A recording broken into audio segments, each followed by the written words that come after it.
Κυρίες και κύριοι, είμαι υπέρ των επενδύσεων. Είμαι κατά της βίας και των επιθέσεων και των εφόδων εναντίον εταιριών που επενδύουν σε ελληνικό έδαφος.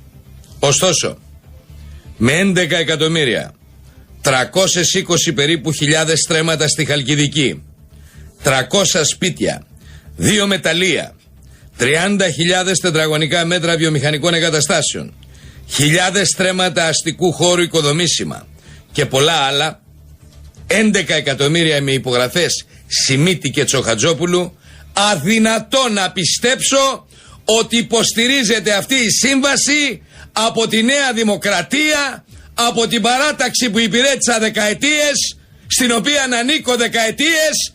Αδυνατό να πιστέψω ότι η Νέα Δημοκρατία του Κωνσταντίνου Καραμανλή υποστηρίζει επενδύσεις 11 εκατομμυρίων για αγορά 320.000 στρεμμάτων, 30.000 τετραγωνικών μέτρων βιομηχανικού χώρου, 2 μεταλλείων. Η ιστορική αυτή παράταξη της κεντροδεξιάς που δεν έχει σχέση ούτε με δεξιά αποβράσματα, ούτε με δεξιά λύματα, ούτε με δεξιές εκφάνσεις του φασισμού. Η δημοκρατία του Κωνσταντίνου Καραμανλή, η Νέα Δημοκρατία, δεν μπορεί να έχει σχέσεις με εκφάνσεις ακροδεξιές, λύματα ακροδεξιά και με επενδύσεις του Σιμίτη. Δεν μπορεί η Νέα Δημοκρατία του αείμνηστου εθνάρχη να έχει υποστήριξη συμβάσεων του Σιμίτη.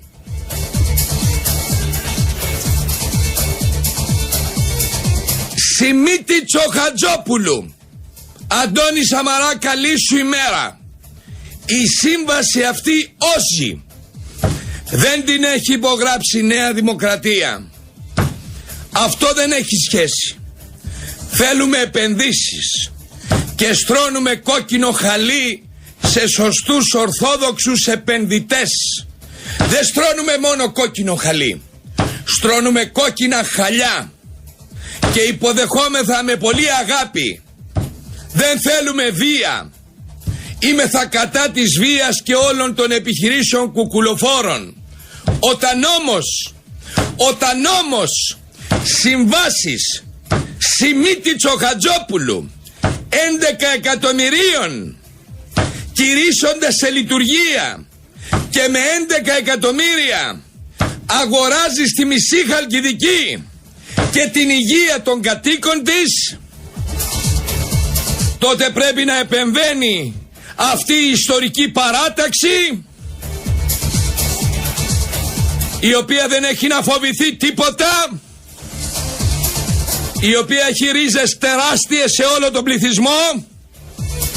Και κάτι ακόμα, γιατί το έμαθα χθες, οι δεξιοί νεοδημοκράτες που είναι εναντίον αυτής της επένδυσης είναι περισσότεροι από τους Συριζέους στην περιοχή της Ιερισσού, όπως και οι υπόλοιποι του Πασόκ, όπως και οι υπόλοιποι της Δημοκρατικής Αριστεράς. Αλλά κυρίως οι αντάρτες, όπως μου είπε ο Δάλλας από την Ιερισσό, ο δήμαρχος, ο οποίος είναι δεξιός, γέννημα θρέμα της Νέας Δημοκρατίας, από 15 χρονών, όχι φασίστας, όχι φασίστας, όχι φασίστας, από 15 χρονών γέννημα θρέμα της Νέας Δημοκρατίας, φιλελεύθερος και καραμανλικός. Γιατί πρέπει να χαθεί η Νέα Δημοκρατία για επένδυση υπογεγραμμένη από του Σιμίτη Τσοχατζόπουλο? Γιατί πρέπει αυτή η ιστορική παράταξη να κυλιδώνεται από συμβάσεις Σιμίτη Τσοχατζόπουλου? Γιατί πρέπει η παράταξη του Κωνσταντίνου Καραμανλή?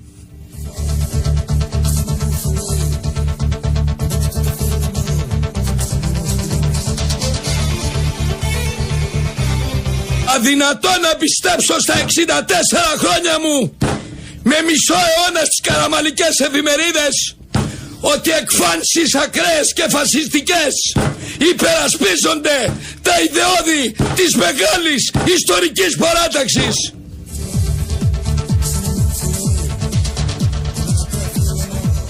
Πάμε διαφημίσεις, δεν αντέχω.